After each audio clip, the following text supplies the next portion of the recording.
मी doctor Sumit खुपसे. मी एक consultant neurologist आहे. मी खुपसे hospital Durga Chowk येथे कार्यरत आहे. आज आपण एक असा प्रश्न ज्याच्याविषयी खूप बोलल्या जातं त्याविषयी आपण बोलणार आहोत.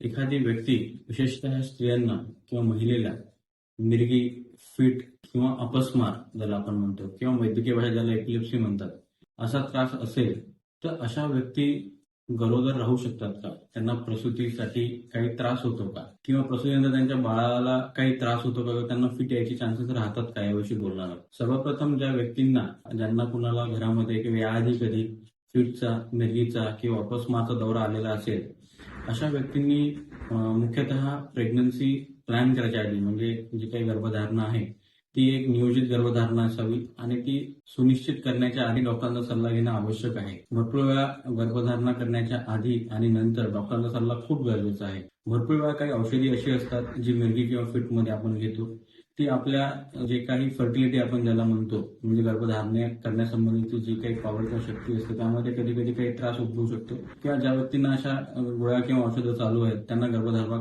करण्याला काही त्रास होतो किंवा भरपूर वेळा अडचण येते. तर अशी मेडिकेशन्स काही चालू असतील तर त्यासाठी सुनियोजित अशी आपण आपल्या न्यूरोलॉजिस्टला भेटून त्या संबंधात त्याची माहिती घेणं खूप आवश्यक आहे. दुसरी गोष्ट, असा जर आपल्याला काही मिरगीचा त्रास असेल तर त्या गोळ्या आपण सुनियोजितपणे आणि व्यवस्थितपणे सुरू ठेवल्या पाहिजे.